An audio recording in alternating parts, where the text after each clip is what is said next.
la mission qui m'a été donnée, elle est simple, elle est de vous expliquer un petit peu le parcours de Faurecia dans l'industrie 4.0, où ça nous a mené, qu'est-ce que ça nous a permis de faire et avoir voilà, réflexions forcément intelligentes. Donc la première chose, c'est Faurecia. Faurecia, c'est un groupe français qui fait 20 milliards d'euros de chiffre d'affaires. C'est un groupe que j'aurais présenté il y a 5 ans en disant c'est facile, on fait des sièges, on fait des échappements, on fait des intérieurs. Fondamentalement, on fait du plastique, du métal et un assemblé de métal, mousse, textile, etc. Aujourd'hui, Faurecia, c'est différent.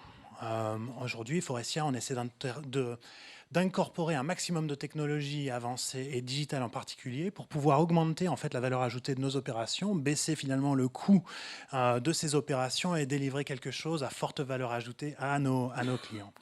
Fondamentalement, on a commencé l'industrie 4.0 en 2015. En 2015, notre CEO a missionné mon prédécesseur pour comprendre un peu l'état des lieux suite à la crise économique de 2009-2012 et positionner finalement, vérifier qu'il y avait un entrain tout simplement à investir dans cette pardon, ouais, ça va mieux là, comme ça, hein, dans l'industrie 4.0. Mon prédécesseur a relevé 200 initiatives globales dans les 330 usines qu'on a de par le monde. 200 initiatives sur notre périmètre. 200, c'est beaucoup. C'est génial. Ça confirmait qu'on avait un intérêt à aller de l'avant. Et mon prédécesseur est donc parti sur un autre job et m'a dit « Grégoire, à toi de faire ». Et donc, on a fait deux choses. On a structuré l'ensemble de la démarche pour s'assurer qu'au-delà des beaux speeches, on arrivait à trouver de la valeur sur l'industrie 4.0. Et puis on a continué l'innovation. Fondamentalement, qu'est-ce qu'on a fait? Sur les 200 initiatives, il y avait plusieurs types on va les appeler des standards. Il y avait des standards locaux. Un standard local, c'est finalement une usine qui trouve quelque chose qui est intéressant et qui n'est pas trop applicable au reste du monde. Et donc, on va la laisser gérer son standard, tirer de la valeur de ça et s'assurer surtout que ça ne déborde pas, ça ne vienne pas empiéter l'ensemble du reste des systèmes d'information, en particulier. Voilà. Il y a des standards globaux et puis il y a des standards structurels. Les standards structurels, c'est la mise en place d'un ERP. C'est la mise en place d'un MES. Ça, c'est ce qu'on a fait entre 2009 et 2017-18, c'est-à-dire en gros une dizaine d'années chez Faurecia pour déployer un seul ERP standard dans nos 330 usines. C'est un énorme travail. C'est un travail titanesque. On a un seul ERP, on est très fiers. Ça nous donne la base clé pour pouvoir tirer de la valeur un petit peu au travers de nos usines. Mais c'est long. C'est long. C'est long. Et puis le monde, il n'est pas tout à fait droit. Et puis demain, je ne sais pas vraiment combien d'argent j'ai à faire pour pouvoir déployer de nouvelles usines, etc. Donc c'est long, c'est un standard structurel et il faut que je mesure de façon appropriée ma capacité à déployer ces standards structurels. Donc quand on s'emploie à déployer le next step, c'est-à-dire le MES qu'on a mis en place, qu'on a commencé à structurer depuis 2 ans, on sait que c'est un travail à nouveau titanesque. À nouveau, ça va nous prendre une dizaine d'années et la valeur ajoutée, elle est bien, elle est belle, elle est importante. Mais fondamentalement, est-ce que je vais pouvoir mettre à la fin de l'année dans mon PNL de l'argent lié à ça? Sincèrement, la plupart des gens diraient non. Donc, c'est les standards globaux qu'il faut qu'on aille pousser. Les standards globaux s'appuient sur les standards structurels et ils viennent identifier des opportunités qui sont communes à plusieurs usines. Ils viennent créer finalement de la valeur ajoutée sur plusieurs sites. Alors parfois c'est juste 10, parfois c'est 30, parfois c'est une centaine. Mais on va contribuer à structurer une solution qui est déployable et dont on peut accélérer en fait la valeur ajoutée tout simplement par cet effet d'échelle que nous avons, qu'on a la chance d'avoir sur notre secteur. Et donc fondamentalement, qu'est-ce qu'on fait? On a déployé 1300 AGV et cobots et robots intelligents sur les 2 années et demie qui viennent de s'achever. On a déployé de la réalité, alors on a plus déployé, donc j'ai vu toutes les présentations, on n'a pas trop déployé les jumeaux numériques parce que 330 usines, on ne va pas passer une année à chacune les construire, hein, c'est clair. Mais par contre, travailler de la réalité augmentée au poste, donc pas avec des lunettes, pas avec un truc, mais pour l'opérateur, c'est-à-dire pousser en fait l'ensemble des instructions sur la minute de travail qu'il a à faire et donc les 30 différentes opérations de check qu'il doit produire, ça a de la valeur ajoutée. Ça, on vous trouve tout de suite un rendement. Ça, on a une vingtaine d'usines déjà qui sont déployées avec ce type de technologie de réalité augmentée. Et voilà. Ça, c'est un type de standard global. C'est finalement une solution, j'allais dire, qui demande et qui nécessite quelque part à ce qu'on définisse finalement quel est le cobot, quel est l'AGV, comment on va l'employer, et puis après, comme en réalité, même si l'ERP est standard, merci SAP, nos usines elles-mêmes, les 4 murs et le sol n'est jamais vraiment totalement standard. Donc en fait, la vérité de l'usine, c'est il faut s'adapter. Donc le tracé des AGV, le tracé des cobots, la mise en place structurelle dans les pays. Ben voilà, dans certains pays, j'ai le droit de mettre un cobot sans aucun grillage. Dans d'autres, moins. Et donc, je vais travailler sur plutôt de la robotique intelligente avec une dématérialisation de barrières, donc de façon différente. Donc fondamentalement, ces solutions que j'apporte sont des solutions qui sont à valeur ajoutée, puisque elles ont toutes un ROI inférieur à 1 an.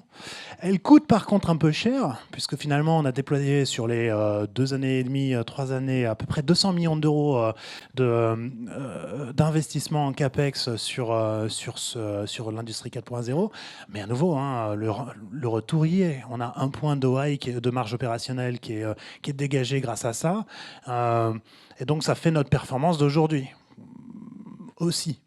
Par contre, si on veut aller dans le step d'après, c'est construire les éléments digitaux qui vont coûter moins cher, qui vont toujours garder ce standard global et donc cette capacité à se répliquer rapidement, mais qui vont accélérer aussi le retour sur investissement. Et donc ça, fondamentalement, avec la maturité de nos usines et de notre démarche, on est parti dans...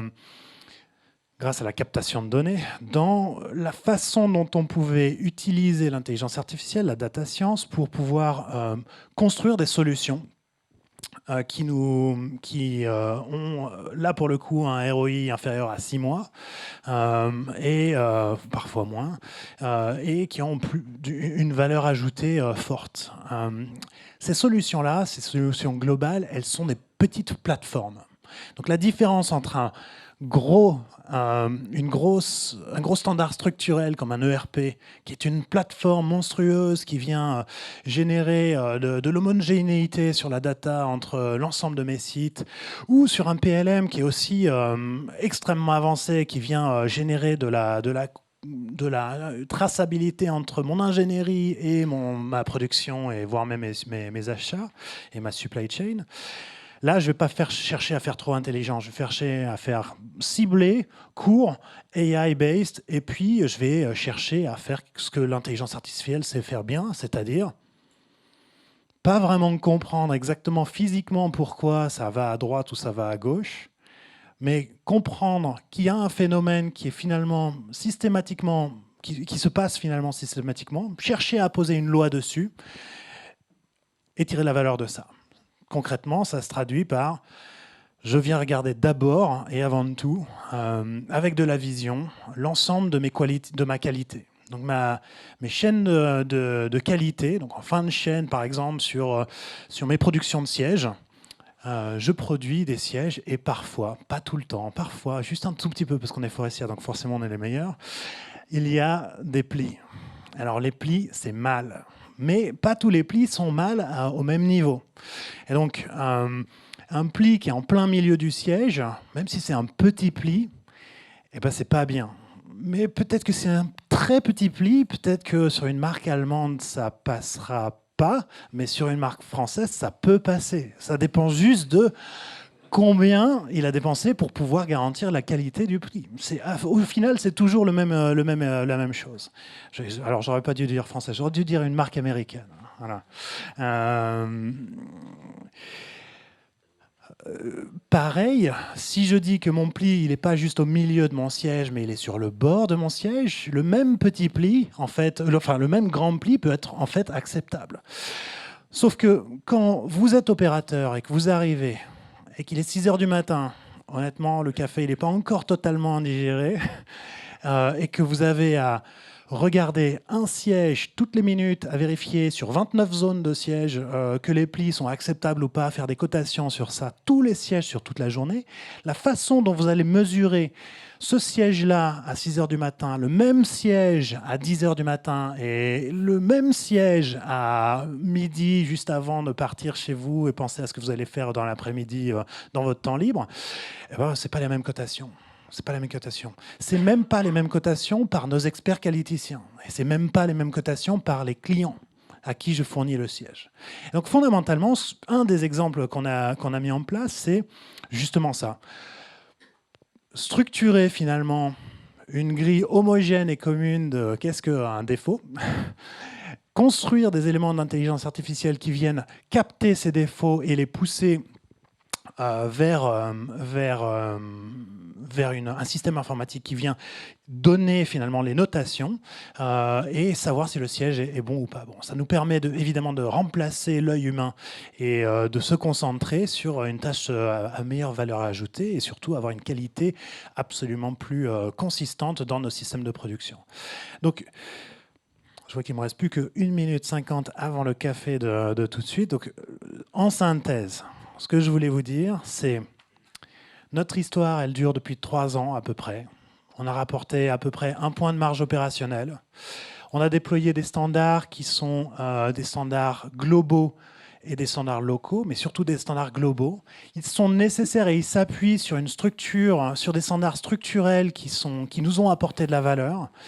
L'étape d'après, une automatisation forte ou intelligente, c'est mécaniquement l'intelligence artificielle parce que c'est celle qui donne de la valeur ajoutée à l'ensemble de nos outils. Et ce que j'ai pas dit et ce que je pourrais dire maintenant, c'est évidemment, on pourra en parler sur la compétitivité des sites, etc., c'est que tout ça, ça se fait qu'avec l'homme.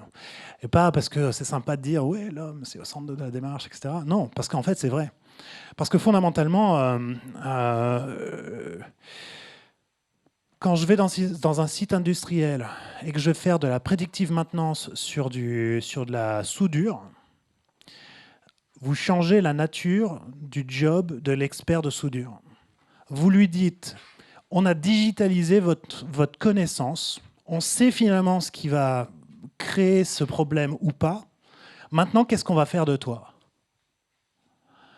C'est pas ça le sujet. Maintenant, le sujet, c'est maintenant comment est-ce qu'on peut te permettre, au lieu de travailler et de voyager d'avion en avion pour aller à telle ou telle usine de par le monde, on va te permettre à toi de faire enfin ton vrai job. C'est ça qu'on est en train de faire. Sur la partie qualité, sur mes sièges de soudure, sur mes sièges, mes qualiticiens, au lieu de compter et de bâtonner le nombre de sièges qui étaient bons et pas bons, ce qu'on faisait, on va leur permettre d'avoir une vraie relation avec le client pour dire et discuter de ça, c'est un vrai siège. Et la grille, en fait, on l'avait un petit peu trop évaluée ou on l'a peut-être un petit peu sous-évaluée. Et qu'est-ce que ça veut dire demain pour nous ? Demain, quand on dit vous, Ford, ou vous, BMW, vous allez mettre tel montant d'argent pour la qualité de vos sièges, là, on l'a rationalisé. En fait, fondamentalement, ça passe par les hommes.